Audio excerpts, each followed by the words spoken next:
siempre secretamente en las profundidades de la conciencia superlativa del ser. No es el drama cósmico propiedad exclusiva del gran Kabir Jesús como suponen siempre los ignorantes ilustrados, los iniciados de todas las edades, los maestros de todos los siglos. Han tenido que vivir el drama cósmico dentro de sí mismos, aquí y ahora. Empero, Jesús, el gran Kabir, tuvo el valor de representar tal drama íntimo públicamente, en la calle y a la luz del día, para abrir el sentido de la iniciación a todos los seres humanos, sin diferencias de raza, sexo, casta o color.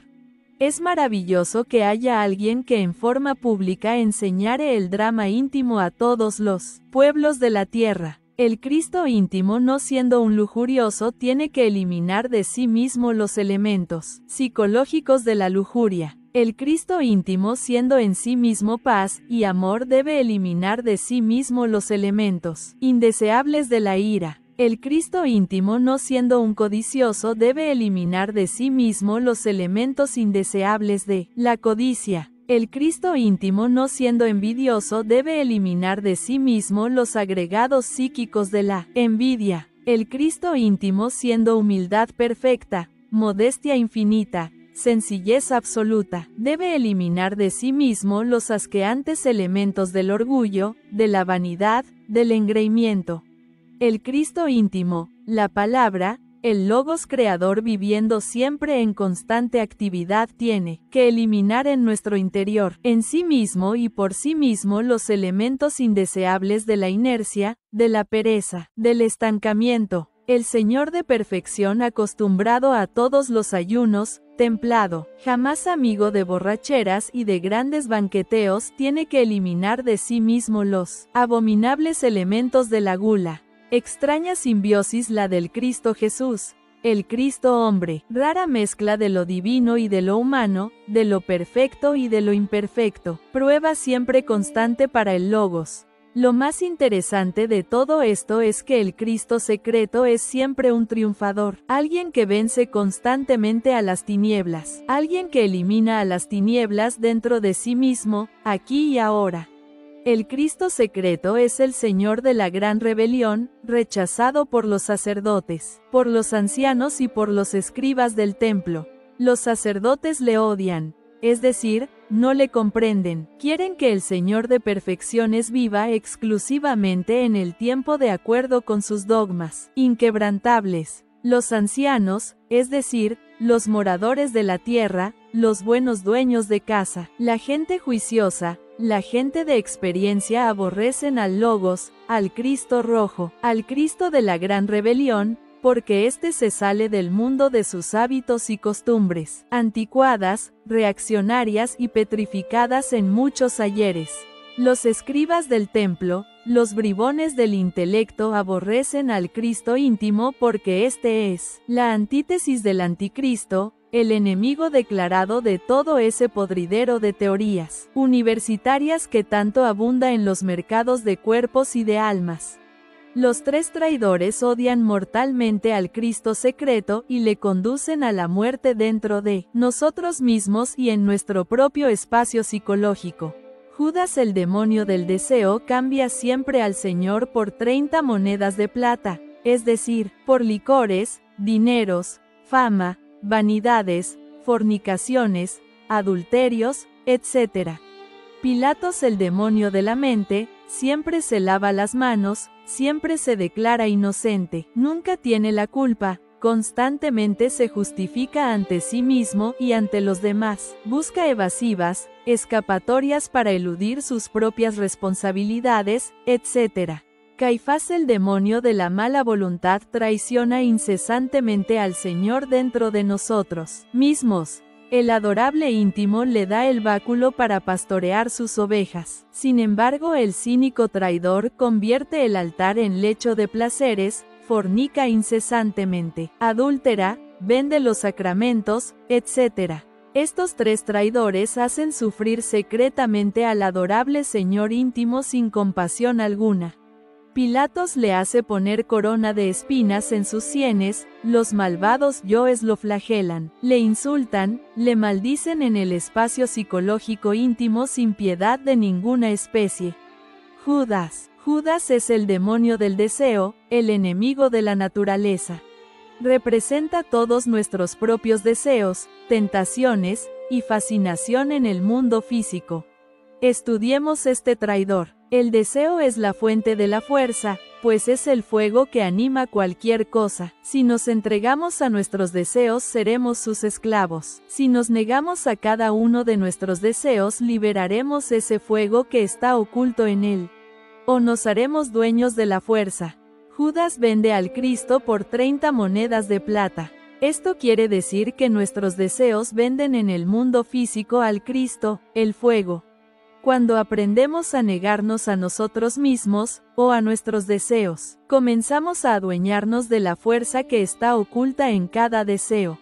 Cuando no sabemos negarnos a nosotros mismos, vamos detrás de cada uno de nuestros deseos en el diario vivir. Aprender a combatir con este traidor es muy importante si es que queremos avanzar en la gran obra, de lo contrario no iniciaremos el trabajo esotérico. El Evangelio de Judas dice: dichoso aquel que ve en mi luz, la luz de mi Maestro. Cuando uno ve en el deseo al fuego, al Cristo, lo rescata. Cuando no lo ve, lo pierde de instante en instante. El deseo es fuego, y muriendo de instante en instante lo rescatamos como voluntad. Se dice que Judas, o el deseo, es el enemigo de la naturaleza, porque no permite ninguna creación en sí mismo.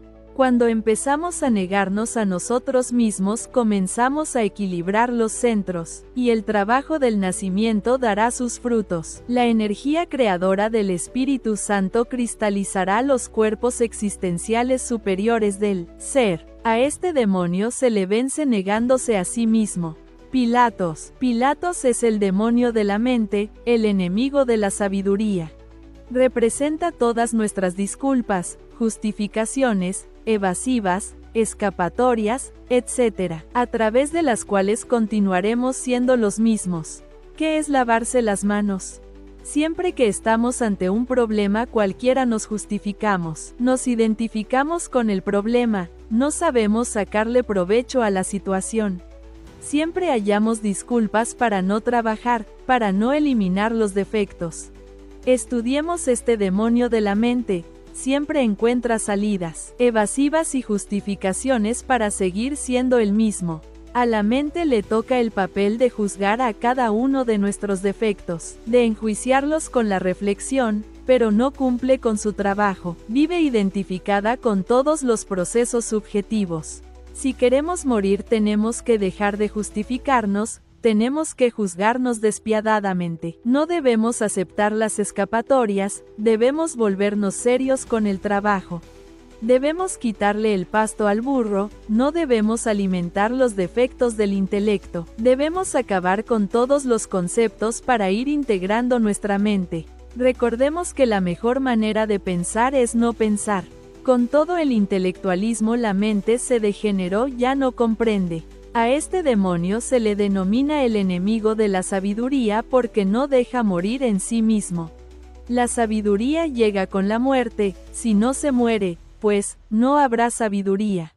Este demonio impide la muerte psicológica, siempre le echa la culpa a los demás, los vive juzgando, en lugar de juzgar nuestras propias acciones. Encuentra miles de justificaciones para no dejarnos hacer las cosas de nuestro ser.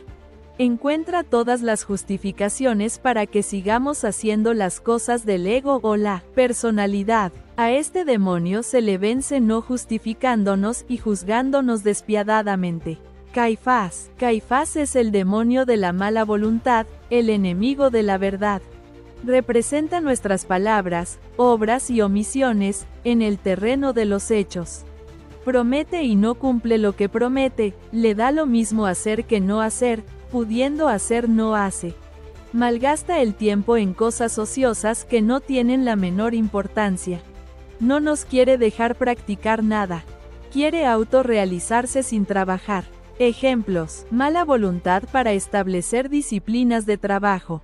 mala voluntad para cumplir los horarios, mala voluntad para hacer las prácticas, mala voluntad para levantarse a hacer las prácticas, mala voluntad para investigar, mala voluntad para comprobar, mala voluntad para concentrarnos, mala voluntad para la meditación, mala voluntad para las retrospecciones, mala voluntad para desdoblarnos, mala voluntad para el saltico, mala voluntad para hacer la práctica de los derviches, mala voluntad para la transmutación de fuerzas cósmicas, mala voluntad para los traslados de fondos, mala voluntad para negociar con los señores del karma, mala voluntad para eliminar a los yoes, mala voluntad para autoobservarnos, mala voluntad para reflexionar, mala voluntad para comprender los defectos, mala voluntad para pedir muerte, mala voluntad para sacrificarnos por la humanidad, mala voluntad para repartir volantes, mala voluntad para foguearnos, mala voluntad para nacer, buena voluntad para perder tiempo, buena voluntad para las conversaciones ociosas, buena voluntad para la distracción, buena voluntad para ver televisión, buena voluntad para las parrandas, buena voluntad para el trabajo subjetivo, buena voluntad para dormir y descansar, buena voluntad para fornicar, buena voluntad para darle gusto a los deseos, buena voluntad para adulterar, etcétera, etcétera. Veamos ahora algunas traiciones a la obra, cuando mezclamos el conocimiento con cosas pseudoesotéricas, cuando nos identificamos con las cosas del mundo y nos retiramos de la obra, cuando abandonamos el trabajo esotérico, cuando fornicamos voluntariamente, cuando teniendo la castidad traicionamos a la Madre Divina tomando otra pareja, cuando no cumplimos con el juramento, cuando escogemos el camino del nirvana. De los 3 demonios, Caifás es el peor. Es el enemigo de la verdad. Si la verdad es el ser, digamos que es el enemigo del ser. Es el enemigo del Cristo, lo quiere impedir a cualquier precio. A este demonio se le vence con sacrificios conscientes y padecimientos voluntarios. Busquemos a los 3 traidores en cada uno de nuestros actos del diario vivir. Y recordemos que a todos los yoes se les juzga por traición. Fin Conferencia 44. Conferencia 45 de Fase A. ¿Qué debemos hacer para que las PRACTICAS den resultados positivos? Vamos a ver este tema por la razón de que todo lo que nosotros hacemos aquí es de tipo práctico. Lo fundamental es aprender a sacar las prácticas. En las prácticas del desdoblamiento, por ejemplo, la mayoría de las personas están fracasando. Solo de vez en cuando se ve que los alumnos estén sacando prácticas. Esto es para que tengamos en claro los distintos elementos que nos pueden llevar al fracaso. Cuando uno intenta hacer una práctica cualquiera, todas las prácticas dan resultados positivos, indudablemente. Lo importante es que uno llegue a hacer la práctica en la disposición de ánimo que se requiere. Para ello, primer aspecto de fracaso es la falta de concentración. Estamos concentrados cuando la conciencia está centrada en la acción. Si nuestra conciencia es nuestro Dios particular, nunca fracasa. Si una persona centra su conciencia en lo que está haciendo, si no se distrae, de hecho tiene poder. Y la concentración es el mayor poder al que uno puede aspirar. Creemos que nos concentramos porque desarrollamos ciertas labores aparentemente juiciosas, pero realmente no estamos concentrados.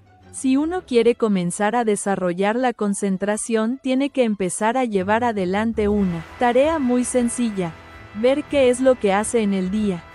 Cosa por cosa, sirve irla anotando, para ser consciente. El día que logremos hacer esa cosa concentrados será un éxito.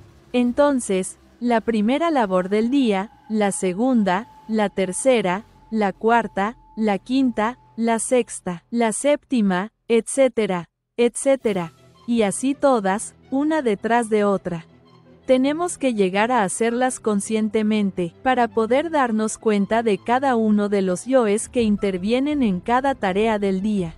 Entonces, uno tiene que luchar todos los días desde que se levanta por estar concentrado, por vivir el instante, por no distraerse, por no permitir que se le vaya la conciencia. Conciencia quiere decir, con, que es más y ciencia, que es sabiduría.